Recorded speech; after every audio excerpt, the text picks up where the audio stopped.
Menarik, menarik, menarik. Ini masih ada 30 pertanyaan lagi nih gitu ya. Cuman akan saya pilih ya. Bisa 2 hari 2 malam. Tadi dari pertanyaan yang tadi udah dijawab ya dari Pak Ratran Buma dan Pak Priyo dari Pama ya. Lalu ini pertanyaan berikutnya nih agak teknis lagi, tapi ini saya ingin tanya spesifik ke Pak Kozen ya. Karena ini best practice pertanyaannya banget ini dari Pak Abrizal Sanusi PT Dharma Henwa. Beliau bertanya set asam-asam ya, ini beliau ada di Dharma Henwa set asam-asam. Apa hubungannya antara cooling system problem dengan engine blow-by gitu kan ya, sama apakah bisa berdampak pada engine bikin jendela tadi ya, engine block bikin jendela tadi Pak Kosen tadi sempat disinggung Pak Kosen ya.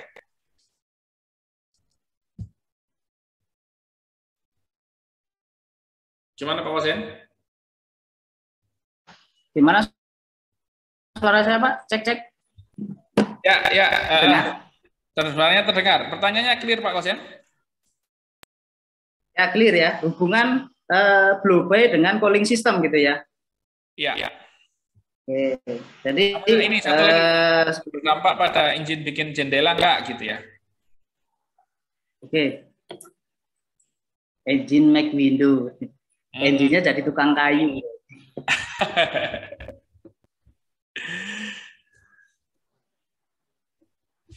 Oke, baik. Terima kasih Tommy. Terima kasih rekan-rekan yang sudah bertanya. Jadi tadi pertanyaannya adalah blow-by dengan cooling system itu berhubungan atau tidak, kemudian apakah dalam korelasinya dia akan mengakibatkan engine make window atau bikin jendela. Jadi menarik, yang terpenting pertama kita sama-sama samakan persepsi tentang blow-by ya. Blow-by itu apa? Jadi secara keniscayaannya dalam engine itu blow-by pasti ada.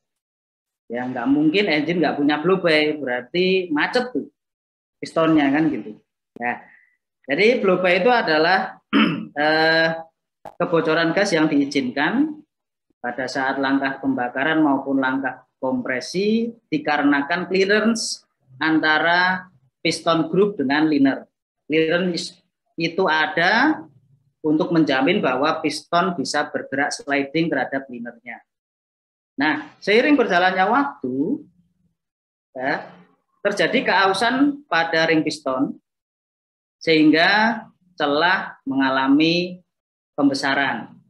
Ketika celah antara piston dengan liner itu membesar, disitulah high blow-by terbentuk, atau gas blow-by yang lebih tinggi terjadi. Oke. Nah, berarti kita bisa tarik kesimpulan di sini, ya, blow-by itu bisa meningkat karena keausan. Keausan terjadi karena apa? Terjadi karena gagal pelumasan. Nah, artinya apa? Sebenarnya faktor terpenting terjadinya blow-by adalah gagal pelumasan, ya kan? Jadi dipastikan teman-teman yang ada di sini, ya, kita menggunakan lubricating yang proper agar kita bisa mengontrol terjadinya keausan. Jadi agar keausannya antara piston dengan liter terkontrol, itu syaratnya apa? Kita gunakan pelumas yang proper. Gitu. Terus kita jabarkan lagi tentang pelumasan.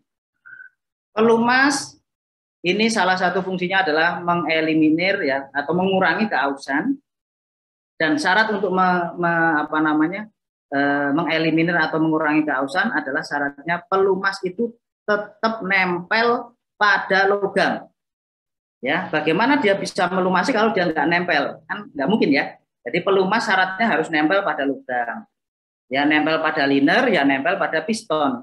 Nah, ini yang perlu kita perhatikan, ternyata panas pada water jacket seputaran liner jika berlebihan itu juga akan mengakibatkan lapisan oil film pada liner rontok atau lumer gitu ya bahasa kerennya. Sehingga kalau kita tarik benang merah, ya apakah blow-by itu nanti hubungannya ke cooling system? Ada hubungannya, tetapi hubungan jarak jauh gitu. Ya, jadi hubungannya jarak jauh artinya melewati beberapa step. Jadi tapi yang faktor yang paling penting itu sebenarnya pelumasan. Gitu. Tapi tidak bisa dipungkiri bahwa pelumas ini akan bekerja dengan baik kalau didukung sistem pendinginan yang baik. Karena kalau engine-nya itu sering overhead, efeknya tadi lapisan oil film pada liner itu bisa rontok. Dan kalau sudah rontok atau lapisan oil filmnya itu berkurang, pasti pelumasannya juga tidak sempurna. Gitu. Terus tadi apakah dalam jangka panjang akan mengakibatkan make window? Saya kira tidak, karena make window ini hubungannya adalah dengan engine speed atau off running. Ya, jadi apabila kecepatan piston ini sudah tidak bisa diakomodir oleh liner, itu dia akan mencari jalan keluar sendiri atau make window. Ya, paling-paling kalau gagal pelumasan itu apa? Ngejam gitu ya. Tidak sampai make window. Ya begitu Pak Tommy. Mungkin Pak Edwan bisa menambahkan? Ya, tadi sudah disampaikan semua di dalam Pak Fauzan yang lebih expert nih di engine. Kalau saya cuma izin menambahkan aja terkait masalah monitoring ya Pak. Jadi itulah gunanya pentingnya monitoring di lubrikan secara berkala, dan juga jangan lupa di radiator coolant itu juga bisa dimonitor secara berkala. Kita bisa tahu jadi ada kontaminasinya tuh apa saja, kandungan Fe kontennya, kandungan karatnya, jumlah corrosion inhibitornya berapa, itu semua bisa kita monitor.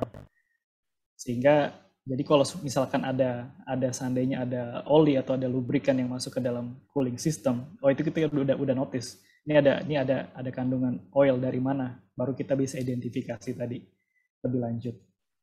Itu dari saya. Baik, tadi Pak Kosen pertanyaan susulan ini Pak Kosen, jikalau tadi kan masalah pembakaran, kalau misalnya overheating itu tadi di slide terakhir kan dijelasin pengaruh overheating terhadap umur komponen engine, dan apakah ada data sekali overheat langsung ngurangin umurnya ya Pak ya? Misalnya satu kali overheat ngurangin, kalau merokok itu katanya satu batang, kalau habis itu ngurangin 5 menit umur gitu. Nah ini kalau overheat itu ada nggak Pak ya? Ya, oke, bagus, menarik ini. Seperti tadi barusan nyambung sebenarnya. Jadi itu ada hubungannya, tapi tidak hubungan langsung, tapi hubungan jangka panjang. Jadi gini Pak, dalam teori kalau kita nyebutnya sih ini ya FOA ya, fuel, oil, water, air, udara. Dalam teori FOA atau dalam teori cairan-cairan yang ada di engine itu disebutkan bahwa ketika temperatur cooling system itu 5 derajat lebih tinggi dari batas atas, itu umur oli berkurang 50%. Demikian secara hasil riset demikian. Artinya apa? Ketika engine itu selalu berada dalam kondisi panas, yang pertama kali rusak itu olinya. Gitu. Nah, kalau oli rusak, berarti potensinya adalah terjadi gagal pelumasan. Kalau gagal pelumasan ya terjadi keausan di semua komponen yang bergerak gitu Pak. Jadi efeknya tidak serta-merta. Kecuali dalam kondisi yang sangat ekstrim, misalkan begini terjadi water hammer ya, water hammer itu ekstrim. Misalkan ada salah satu sekat di engine itu over sehingga memungkinkan air masuk ke ruang bakar. Nah ini efeknya langsung simultan. Gitu. Tetapi kalau dalam kondisi normal ya, yang ada kaitannya dengan overheat tadi, jadi sebenarnya jalan ceritanya adalah tadi ketika temperatur water coolant itu 5 derajat lebih tinggi dari standar, maka performan pelumasan akan drop 50%. Jadi olinya itu kemampuannya akan langsung turun 50%. Nah, ketika kemampuan oli turun 50%, disitulah terjadinya poor lubrication atau gagal pelumasan. Kalau diterus-teruskan, ya terjadi keausan abnormal tentu saja. Gitu. Iya, menarik ini. Jadi pentingnya cooling tadi di situ ya, ada hubungannya juga ya sama situ ya, jagain supaya nggak overheat gitu, baik dari olinya maupun dari coolantnya maupun dari sistemnya yang lain seperti itu. Iya, karena kalau panas terus bisa ini ya nanti takutnya stroke gitu ya. Kalau orang gitu nanti bisa stroke gitu ya. Oke, pertanyaan berikutnya nih. Waduh, ini sebenarnya peserta ini masih kurang-kurang, cuman mohon maaf saya tahan-tahan dikit ya. Nah, ini ada pertanyaan menarik ini dari mohon maaf ini nggak disebutin namanya, tapi dari PT Karunia Armada Indonesia gitu ya. Sepertinya rombongan ini satu ruangan gitu. Apakah kavitasi terjadi hanya karena kualitas coolant saja? Gitu ya. Karena sering menurut pengalaman teman-teman di PT Karunia Armada Indonesia ini di lapangan mereka udah pakai coolant sesuai rekomendasi dari pabrik gitu ya, tapi masih aja ada kavitasi gini gitu ya. Mungkin saya tanyakan dulu ke Pak Edwan ya. Ya. Silakan Pak. Ya, oke, Pak Tommy izin menjawab. Memang masalah kavitasi ini faktor terbesarnya adalah masalah coolantnya. Jadi mungkin rekan-rekan dari Karunia mungkin bisa dicek lagi kembali ke manual booknya, mungkin apakah ada standar tertentu yang dibutuhkan untuk digunakan, misalkan kandungan glikolnya minimum 40%. Nah, kenapa kavitasi ini terjadi? Karena misalkan ada salah satu coolant ada glikol, yang satu lagi tidak menggunakan glikol. Nah, di bagian impeller water pump, di bagian tengah, itu kan bagiannya low pressure. Nah, ketika yang water base tidak menggunakan glikol, dia berubah fasa, yang glikol dia masih belum berubah fasa, Pak. Tidak terbentuk bubble. Berubah fasa ini terbentuk bubble. Gitu. Nah, jadinya ketika glikol itu menahan tadi perubahan fasa, bubble tidak terbentuk. Yang akibatnya jadi kavitasi itu bisa diminimalisir. Nah, misalkan kalau yang satu lagi tadi menggunakan yang water base saja tidak tanpa glikol, ketika misalkan water pumpnya kecepatan tinggi, terus di bagian tengahnya, bagian low pressure-nya ada drop low pressure, berubah fasa, ketemu bubble, ya bubble-nya ketika jalan ke bagian high pressure di bagian atas impeller, pasti akan berbenturan, pasti akan jangka panjangnya akan rusak. Jadi memang faktor utamanya salah satunya terkait kavitasi, dan juga dari jurnal yang kita pelajari sejauh ini di EON, itu memang membuktikan untuk glikol itu dia bisa meminimalisir faktor terjadinya kavitasi di water pump.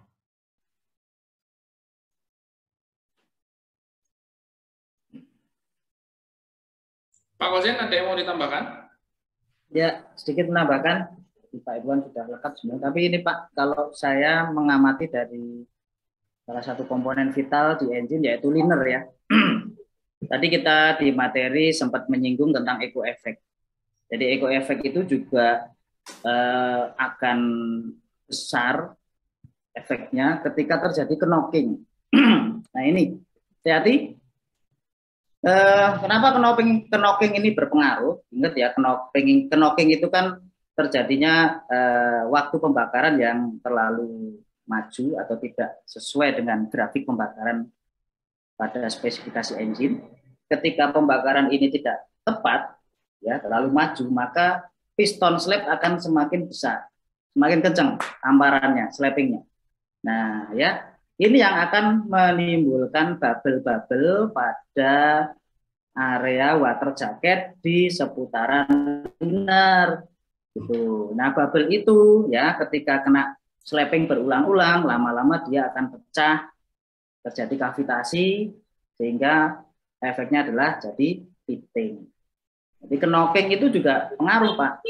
Ya, knocking itu juga bisa jadi kavitasi gitu.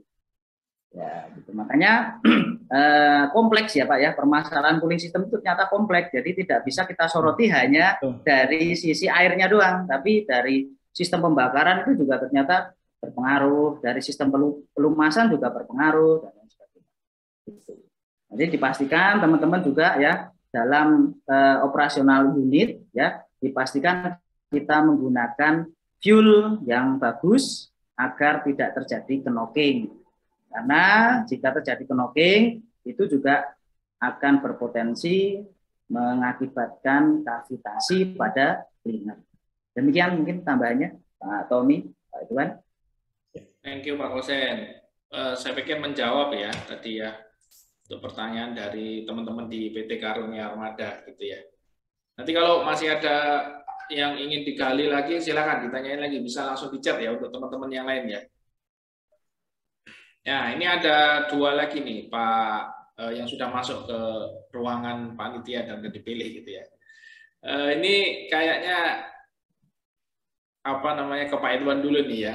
Saya gabung aja ya, ini dari Pak Fatan dari PAMA sama dengan Pak Rokib dari PT Sabta Inter Sejati. Nanti mungkin bisa Pak Kose bisa nambahkan secara best practice gitu ya. Ini dari pertanyaannya gitu, apakah cooling system itu tetap memerlukan antifreeze gitu ya di tempatnya Bapak ini, apakah tetap harus ada antifreeze-nya gitu, meskipun kita ini cenderung operasinya kan di area panas ya, apalagi kalau di Kalimantan itu dekat dengan garis khatulistiwa seperti itu. Sama satu lagi tadi dijelasin, ada spesifikasi dijelasin oleh Pak Edward, apakah keunggulan dari spesifikasinya dari Aeon water coolant itu dibandingkan dengan Afnak misalnya, sorry ya sebut nama ini pertanyaannya langsung. Lalu kalau pakai produk Aeon itu kira-kira kan pasti bagus produknya gitu ya. Jadi ekspektasinya kalau pakai Aeon water coolant itu bisa berapa lama sih naikin lifetime engine barangkali gitu Pak Edwan? Ya. Oke. Izin menjawab ya Pak Tommy ya. Silakan Pak.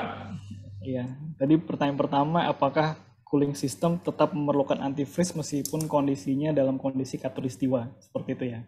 Nah, kalau kita mengacu ke manual book ya, salah satunya tadi yang kami tampilkan di Komatsu HD 785. Di situ manual booknya menyatakan meskipun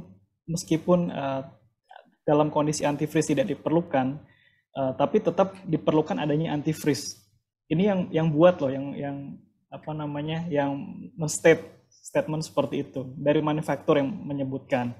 Nah, korelasinya kemana? Itu tadi terkait masalah kavitasi, Pak Tommy. Jadi dengan adanya kandungan glikol itu bisa meminimalisir terjadinya kavitasi di water pump. Kalau tadi Pak Kozen lebih dalam di cylinder liner, tapi kalau untuk yang di glikol itu di water pump. Gitu. Dia dengan adanya penambahan glikol seperti yang tadi saya sampaikan, karena ada bagian low pressure.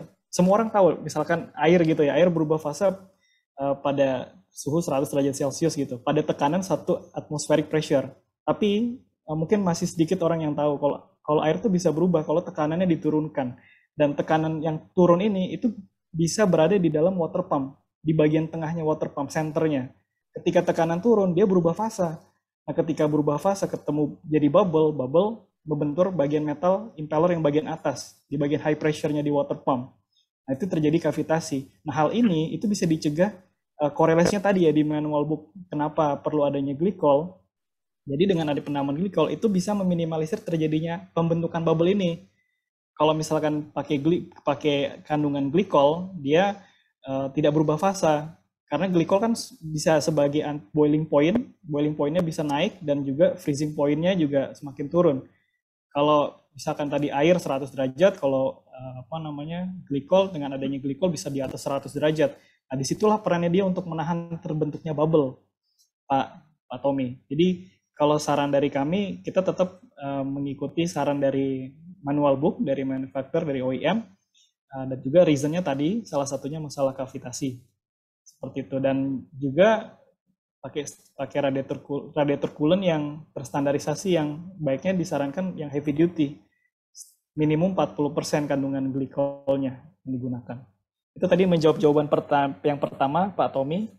Lalu kedua, mana yang lebih baik dibandingkan yang brandnya Komatsu Afnak begitu ya? Ya, jadi kalau kami di Aeon Chemicals, radiator coolant kami terstandarisasi.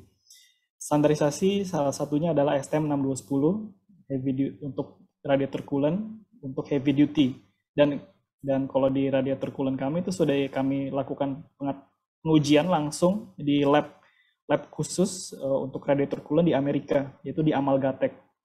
Gitu, untuk memastikan performa coolant kami masuk standar untuk heavy duty. Dan yang kedua, Pak Tommy, juga saya perlu sampaikan kalau dari tim Aeon juga bisa melakukan pengujian coolant on-site, Pak Tommy, untuk memastikan kandungan dari tadi pH-nya, glikolnya, Fe content, terus juga corrosion inhibitor. FE content ini korelasinya ke karat. Jadi kita tahu kondisi karat di dalam sistem saat ini seperti apa. Apakah sudah banyak berkarat? Kalau banyak berkarat, kandungan FE content-nya itu pasti akan tinggi. Dan kedua, juga kita memastikan kandungan corrosion inhibitor-nya. Oh, berapa nih? Kan misalkan standarnya 400 ppm, 400 parts per million. Nah, itu kita pastikan corrosion inhibitor-nya berada dalam kondisi yang optimal, sehingga radiator coolant dan radiator sistemnya itu bisa terlindungi dari karat. Satu lagi Pak Edwan, ini ada pertanyaan susulan ini terkait sama ion base glycol gitu ya, dari Pak Muhammad Zaini dan Mahenwa gitu. Untuk range suhu fase kritikalnya itu berapa ya Pak kalau dari ion base glycol? Fase kritikalnya itu berarti boiling point-nya ya berarti ya? Ya. Untuk salah satu produk kita, radiator coolant Radcool 200 yang standar heavy duty ASTM 6210, itu boiling point-nya di atas 100 derajat Celcius, sekitar 108 sampai 110, saya agak lupa angka pastinya berapa. Dan untuk freezing point-nya minus 37 derajat Celcius, semuanya Celcius. Oke. Mungkin nanti khusus untuk Pak Zaini bisa langsung kontak Pak Edwan ya untuk product specification gitu ya. Sama tadi Pak Rokib dari PT Sabta Indra kalau mau comparing gitu bisa langsung. Oh boleh. Juga gitu ya. Boleh. Tertarik juga dari penjelasannya untuk kalau balapan mobil itu adu cepat gitu ya. Yes.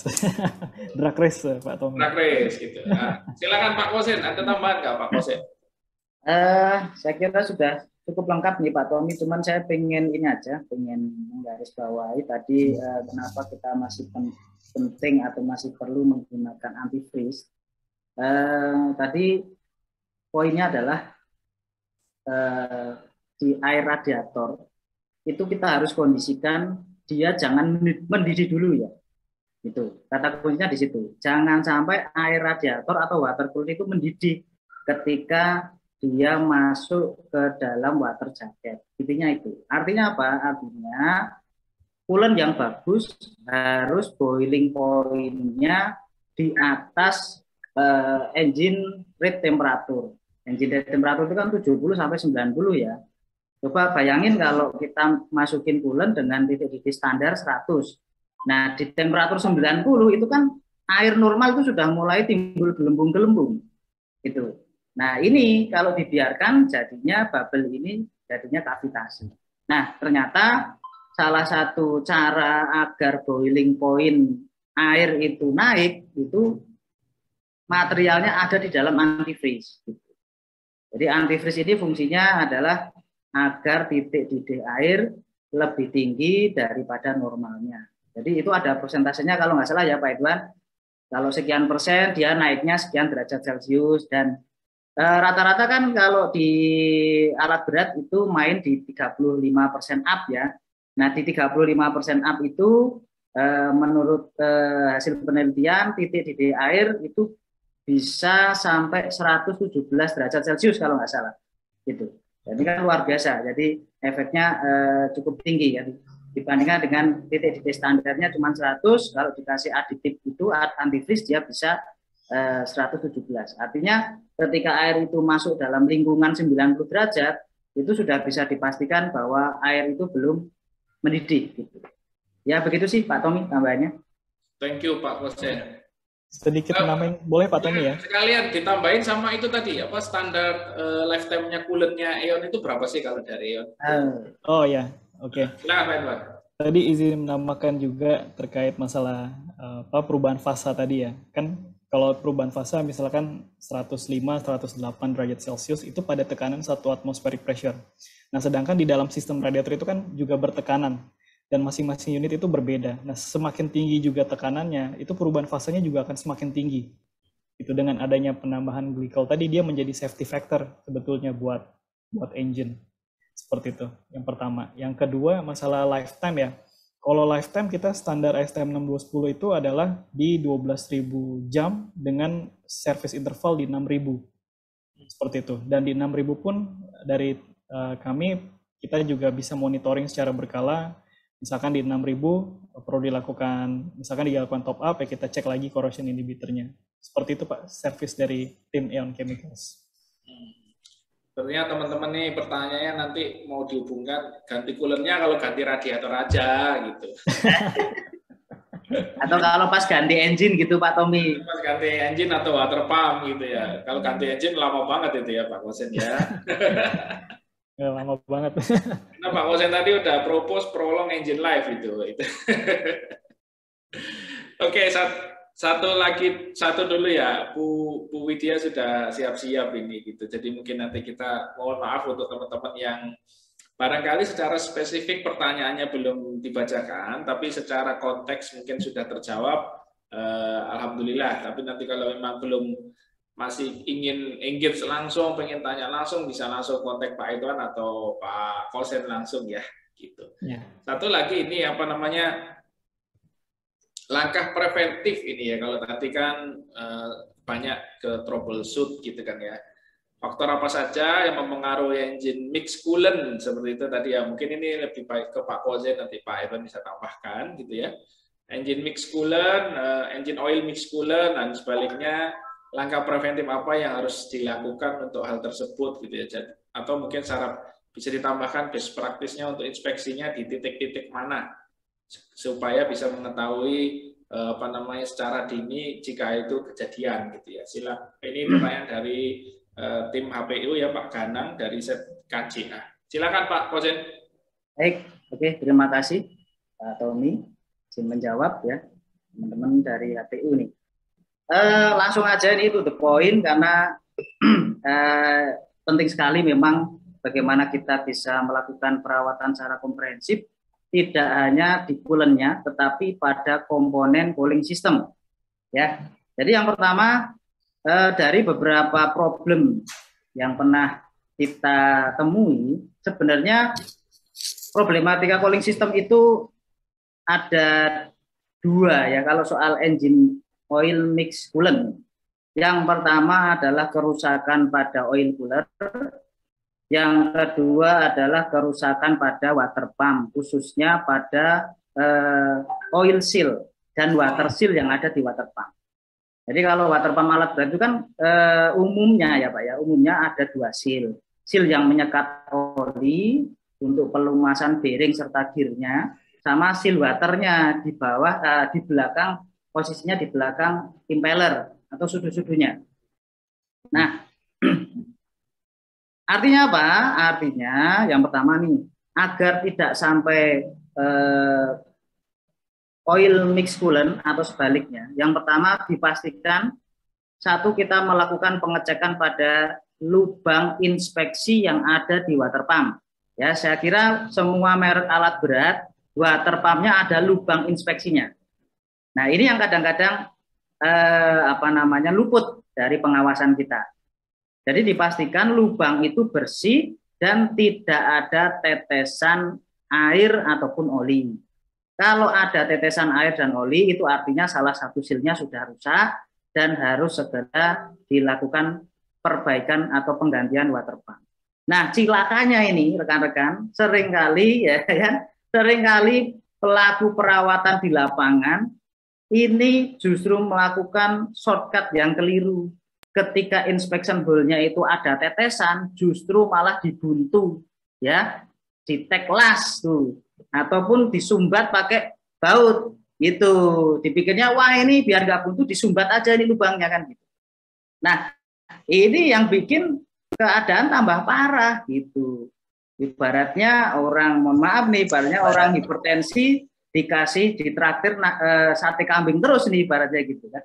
Nah, jadi gini, ketika itu inspection hole keluar oli atau air, solusinya bukan dibuntu.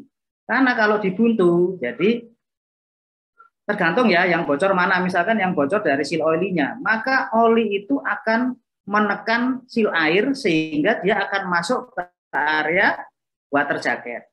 Itu. Kebalikannya, kalau water seal-nya yang buntu, inspection hole-nya itu dibuntu, dia akan masuk ke area lubricating. Nah, ini yang sering terjadi. Jadi bukan tanpa sebab ya, engine oil mix water atau sebaliknya itu sebenarnya ada tanda-tandanya. Tanda-tandanya apa? Satu, kerusakan pada seal water pump. Jadi kalau water pumpnya dibenerin, itu insya Allah nggak akan terjadi adanya coolant mix oil ataupun sebaliknya yang sampai masuk ke oil pan atau masuk ke radiator. Itu pengalaman kami seperti itu. Kemudian yang berikutnya, problem yang berikutnya adalah pada oil cooler ya. Seringkali o-ring yang ada di oil cooler ini mengalami degradasi sehingga dia tidak mampu lagi menyekat, akhirnya ya tercampurlah antara oli dengan coolant. Nah, di sini solusinya adalah dengan cara membuat program kalau seperti itu. Jadi kira-kira di Pareto ini terjadi kerusakan pada HM berapa, kemudian ya untuk selanjutnya kita canangkan penggantian oil cooler secara periodik. Jadi istilahnya agar jangan sampai rusak duluan gitu ya. Gitu. Tapi yang paling sering sebenarnya di itu Pak, sebenarnya di water pump sebenarnya. Gitu. Jadi perlakuan perawatan yang keliru. Jadi ketika ada tetesan air di water pump itu tidak water pumpnya yang diperbaiki, tapi malah lubangnya disumbat. Gitu. Nah itu yang bikin jadinya kemana-mana ya, jadinya bisa mengkontaminasi kemana-mana. Ya mungkin itu Pak Tommy, Pak Edwan bisa menambahkan. Pak Edwan bisa tambahkan. Dari saya Pak Fauzan sudah cukup komprehensif, cuman yang paling penting adalah ketika misalkan ya, kalau dalam radiator cooling system itu sudah masuk lubrikan, masuk oli dari engine, itu sudah pasti ada kebocoran atau ada crack di sana yang sebelum ketika nanti dilakukan pergantian coolant itu harus dibersihkan dahulu. Karena kalau sampai ada oli dalam radiator coolant itu nanti bisa overheat, Pak Tommy, Pak Fauzan. Jadi perlu bisa dibersihkan baik online maupun offline. Seperti itu. Siap. Ngomong-ngomong, kalau menurut Pak Edwan dan barangkali apa yang dilakukan di PAMA ya Pak Fauzan ya, itu kalau coolant itu kriteria B3 apa enggak ya? Pastinya ya. Kita coolant itu kita masukin B3 Pak. Kalau dari sisi kandungannya sendiri sebenarnya Pak Edwan, apakah itu coolant itu masuk kriteria B3 ya sebenarnya ya Pak Edwan? Iya, jadi kalau seandainya tadi yang sudah disampaikan Pak Fauzan, kalau udah masuk ke dalam engine, kan berarti sudah ada kontaminasi dengan metal, dengan logam di dalam engine. Nah itu pasti masuk B3 Pak. Cuman kalau seandainya masih dalam kondisi fresh, kondisi masih baru, itu memang ada beberapa komposisi yang ada yang B3, ada yang tidak. Sebagai contoh, glikol. Glikol terbagi dua. Ada yang etilen glikol, ada yang propilen glikol. Nah, kalau etilen glikol itu beracun, termasuk B3. Jadi mau bagaimanapun terpapar dengan tangan atau jatuh ke tanah, itu termasuk B3, etilen glikol. Itu juga bisa dicek ada salah satu peraturan pemerintah nomor 72 tahun 2001. Kalau tidak salah itu menyatakan etilen glikol itu adalah B3. Sedangkan kalau propilen glikol, misalkan ada kandungannya propilen glikol, itu tidak tergolong limbah B3, Pak. Seperti itu. Dan juga corrosion inhibitor, Pak. Corrosion inhibitor juga ada salah satu, misalkan saya ambil contoh nitrit ya. Nitrit itu juga salah satu limbah. Gitu. Jadi freshnya pun juga tergolong limbah. Seperti itu. Cuman memang kalau semuanya mau yang misalkan tadi dalam kondisi freshnya dia misalkan bukan limbah, ketika udah masuk dalam mesin, ya udah pasti ketika keluar dari mesin itu udah pasti limbah karena udah kontaminasi dengan logam. Seperti itu Pak Tommy. Oke. Sudah terjawab ya teman-teman untuk yang limbah tadi. Baik, ini ada suaranya yang tembus nih, Pak Risto ya, saya ambil dulu. Oke, satu lagi deh ya, satu lagi yang singkat. Pertanyaannya ini masih ada yang masuk lagi nih. Banyak lagi yang masih banyak pengen nanya gitu ya. Satu lagi ya, mungkin buat Pak Kosen sama Pak Edwan gitu ya. Tadi kalau dari coolant spesifikasi sudah disampaikan gitu kan ya. Lalu tadi dari warna tadi Pak Edwan sudah juga singgung gitu ya. Jangan lihat warnanya karena warna itu mah bisa tergantung ini ya nanti itu pembedanya gitu. Tapi ini pertanyaan unik ini ya dan saya pikir bagus untuk kita explore disampaikan gitu ya. Nah, pada saat pengecekan unit ini ya, ini mulai lebih ke maintenance-nya ini. Seringkali ketika pengecekan unit ada tambahan nih, ditambah nih, coolant-nya kan mungkin kurang itu, tambahin deh gitu sampai batas atas gitu. Atau kadang sampai tumpah gitu kan ya, ditambah gitu. Nah, ini gimana sih sebaiknya? Apakah boleh nih ditambah, mungkin dicampur warna kuning dengan warna merah gitu kali ya. Terlepas basicnya dalemannya warna kuning sama warna merah itu mungkin sama atau gimana? Ini gimana Pak Edwan atau Pak Kosen secara best practice-nya atau harus dikuras gitu ya atau gimana gitu ya? Silakan. Pak Edwan dulu deh, silakan Pak. Oke, siap. Saya izin menjawab dulu. Tadi terkait penambahan top up-nya ya, berarti ya. Penambahan top up-nya menggunakan coolant yang berwarna lain seperti itu ya Pak Tommy ya. Ya. Ya, tadi juga sebelumnya kan kita juga sudah kita diskusikan ya. Coolant yang warnanya sama aja itu belum tentu komposisinya sama. Gitu. Apalagi ini yang sudah jelas ada pembeda, ada beda warna seperti itu dicampur. Nah, bisa ada potensi untuk terjadinya timbul endapan kalau dua coolant tadi yang bercampur itu tidak kompatibel. Itu resikonya. Kalau seandainya dicampur dengan coolant yang berbeda dengan coolant yang dipakai saat ini. Terus berikutnya ya memang pemakaian coolant itu tidak bisa semena-mena dicampur air, dicampur coolant warna lain, warna hijau, campur warna kuning, dicampur lagi warna merah, tidak seperti itu. Jadi coolant itu satu yang kita pakai, kita top up-nya pun pakai coolant yang sama dan kita monitor seperti itu dengan tujuan tadi supaya tidak terjadi adanya muncul endapan. Karena dalam in reality-nya dalam aplikasi di lapangannya pun juga meskipun dua brand yang berbeda itu bisa tidak kompatibel, Pak Tommy. Jadi itu yang perlu diperhatikan. Jangan sampai top up-nya pakai coolant yang berbeda jenis atau bahkan pakai air. Amit-amit air hujan begitu kan. Gitu Pak Tommy. Silakan Pak Kozen. Pak Kozen, ada tambahan Pak Kozen? Ini nyambung aja nih tadi menarik air hujan, nanti ada air buangan AC gitu ya Pak Edwan ya. Iya. Ya enggak lah, itu kalau kita tenaga ahli alat berat kita udah lewat yang gitu-gitu ya. Itu kan kalau dibilang itu sesuatu yang salah tapi viral gitu. Ya. Artinya apa? Kita tadi sudah sama-sama menyimak itu pentingnya menggunakan coolant sesuai dengan standar spesifikasi. Di situ sudah jelas dari airnya sendiri itu ada kriterianya gitu ya.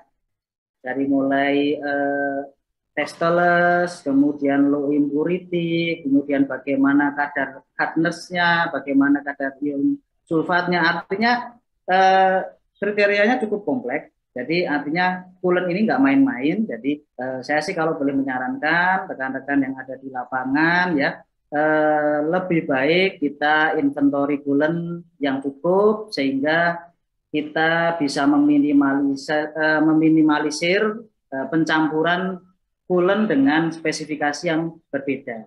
Gitu. Karena itu efeknya cukup berbahaya ya.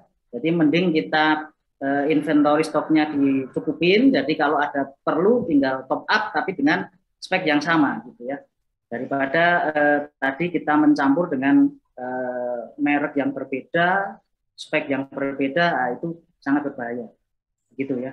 Tapi kalau top up ya dengan spesifikasi yang sama itu sebenarnya masih diizinkan dan di shop manual juga tertera di situ. Jadi apabila mungkin karena penguapan yang tidak terkontrol, biasanya di reservoir itu turun ya Pak ya, levelnya turun, dan ketika kita daily check ataupun ketika servis biasanya mekanik top up. Ya silakan aja di top up, tetapi syaratnya speknya harus sama ya, merek sama, speknya sama gitu. Itu aja mungkin kesimpulannya Pak Tom Edwan. Oke, terima kasih Pak Kozen, Pak Edwan ya teman-teman. Saya pikir semua penanya tadi kita udah coba jawab. Kalau seandainya masih ada yang kurang puas gitu ya, bisa langsung catch up ke Pak Kozen atau Pak Edwan. Nanti sudah ada nomor teleponnya. Untuk materi nanti kita akan kirimkan ke semua peserta yang sudah register. Mengingatkan lagi kalau memang belum absensi bisa absen dulu gitu ya, biar nanti kita nggak salah kirim gitu ya. Lalu terima kasih atas atensinya. Mohon maaf kami nggak bisa explore semua pertanyaan. Jikalau nanti ada pertanyaan, kita insya Allah akan ada session kedua untuk webinar berikutnya nanti ya, Bu Widya nanti mungkin bisa di-mention lagi kira-kira nanti setelah Lebaran ya, gitu ya. Ditunggu aja, bisa bulan Mei atau Juni awal, nanti tunggu aja, stay tune di channel kita ini di Pertapi Indonesia dan juga nanti masih tetap dengan E.ON Chemical Solution. Untuk itu saya atas nama moderator acara hari ini mohon maaf, terima kasih Pak Kozen, Pak Edwan ya untuk penyampaian materinya. Teman-teman juga thank you untuk interaksi dan keaktifannya. Terima kasih banyak. Untuk itu saya kembalikan lagi ke Bu Widya. Silakan Bu Dina ya. Iya, terima kasih Pak Tommy. Nah, ini Bapak Ibu sekalian, knowledge sudah di-sharing. Tapi kayaknya masih ada yang kurang nih. Apalagi ya kira-kira gitu kan? Ada yang tahu nggak kira-kira apa? Kayaknya nggak seru ya kalau kita di satu acara itu nggak ada door prize-an itu kayaknya nggak seru ya Pak ya. Bener nggak Pak Tommy? Jadi gimana nih Pak, kalau misalnya kita bagi-bagi door prize dulu nih sebelum saya closing nih, kan mereka juga udah cukup antusias kan tadi kita undang Pak Tommy lagi, gimana nih Pak, biar makin semangat nih. Betul. Thank you Bu Dina sudah reminder ini peserta gitu. Jadi memang bulan Ramadan waktu yang tepat buat bagi-bagi ya. Bagi-bagi, iya betul. Dapat ilmu, dapat hadiah Pak gitu. Kira-kira apa sih nanti door prize-nya kita? Saya dengar sih dari panitia, yang pasti bermanfaat sih Pak, yang pasti ya. Ada voucher e-wallet. Nah, hari ini kan dapat voucher e-wallet kan kayaknya luar biasa. Saya buat teman-teman sekalian kan. Nah, cuman nih gimana ya Pak caranya supaya para partisipan ini bisa dapat e-walletnya? Ada berapa ini Pak? Ada berapa yang mau, ada voucher yang berapa banyak nih voucher yang mau di-share nih? Kira-kira mungkin Pak Tommy bisa ini? Langsung saya umumkan aja ya Bu Dina ya. Oke, siap. Oh, jadi udah ini ya Pak, udah kira-kira siapa nih yang dapat ya? Betul. Nanti ada voucher GoPay dari Pertapi senilai Rp100.000 bisa buat beli takjil ya, dan juga bisa beli buka puasa gitu, atau juga mungkin nanti mau buat belanja kebutuhan Lebaran, mungkin beli baju koko, masih bisa kok dibeli ya baju koko. Masih. Oke, ini tadi dari panitia kita pilih dari peserta yang aktif memberikan pertanyaan. Nanti silahkan selesai acara ini bisa japri ya, kalau seandainya ada yang nomornya mungkin ada yang ganti, karena ini nanti kami akan transfer pakai GoPay gitu. Nanti teman-teman datanya kemarin registrasi peserta kan ada nomor WA yang ditanya ini ya, itu mungkin siapa tahu itu nomornya beda ya, biasanya punya 2 atau 3 nomor tuh Bu Dina gitu. Makanya kalau memang nanti nomornya beda bisa langsung japri ke saya gitu ya. Oke, ini dia gitu. Jadi ada 14, ini dikasih bonus nih ya, slotnya. Wow, 14 orang, banyak juga nih Pak ya. Selamat buat 14 orang yang terpilih untuk mendapatkan voucher GoPay senilai Rp100.000 dari Pertapi dan E.ON gitu ya. Nama-nama ini nanti akan kami hubungi setelah acara ini. Selamat ya teman-teman. Jadi bagi-bagi ini ya THR nih ceritanya nih kita. Bisa buat bukber, bisa buat belanja online kan kalau e-wallet kan. Jadi lumayan nih rekan-rekan 100.000 ya kan. Nah, aduh hari gini dapat 100.000 pas deket mau Lebaran lagi kan. Oke, kalau begitu berarti kita sudah di penghujung acara ya. Sekali lagi, selamat kepada rekan-rekan yang tadi sudah di-share gitu pemenang-pemenangnya yang telah mendapatkan door prize e-wallet GoPay ya Pak ya 100.000 bagi untuk hari ini. Nah, sebelum saya tutup acara ini lagi, boleh dong kita foto lagi. Bu, kok foto mulu sih? Ya, kan mungkin tadi ada yang telat-telat, ya kan? Ada yang telat, belum sempat foto gitu. Masuknya telat, jadi nggak apa-apa dong kita foto lagi. Boleh dong diaktifin kameranya, Bapak Ibu? Freestyle ya, nggak usah serius-serius karena ini bukan acara yang gimana gitu ya. Jadi santai aja, relax. Mungkin bisa diaktifkan kameranya Bapak Ibu. Oke, operator Bapak Rosi siap-siap. Siap, ada 3 slide ya. Iya, kasih senyum yang paling manis dong, yang paling fresh gitu kan. Puasa-puasa jangan loyo gitu. Memang sih masih jauh ya perjalanan kita gitu kan. Oke, kasih senyum yang terbaiknya deh buat pagi hari ini. Sudah siap Pak Rosi? Ya. Oke, 1, 2, 3, sate, ya kan? Biar ingat nanti mau buka kan, gitu. Jadi jangan cheese sate, gitu ya. Oke. Halaman kedua ada berapa pages? Tiga ya. Oke. 1, 2, 3, sate. Mana satenya? Satenya nanti pas buka ya. Oke. Ya, last one ya. 3, 2, 1. Cheese. Oke. Ini yang bukanya ini ala-ala western gitu, jadi cheese. Kalau yang Indonesian food sate gitu ya. Oke. Terima kasih banyak Bapak Ibu sekalian. Alhamdulillah kita telah sampai di penghujung acara. Terima kasih banyak kepada para speaker, Pak Kozen dan Pak Edwan, terus kemudian moderator Pak Tommy ya, serta para peserta yang sudah menyimak acara ini dari awal sampai akhir. Semoga banyak ilmu yang didapat dan bisa diaplikasikan di dalam kehidupan Bapak Ibu sekalian sehari-hari ya, terutama dalam pekerjaan. Tidak lupa juga terima kasih kepada tim penyelenggara event ini sehingga acara ini bisa berjalan dengan lancar. Saya mewakili panitia yang bertugas menyampaikan mohon maaf sekali lagi atas salah kata atau mungkin perbuatan atau bahkan kekurangan-kekurangan yang ada di acara ini. Semoga kekurangan ini menjadi improvement kita untuk next acara berikutnya. Akhir kata, terima kasih dan sampai jumpa pada event berikutnya yang pasti lebih menarik. Selamat siang dan selamat berakhir pekan. Terima kasih.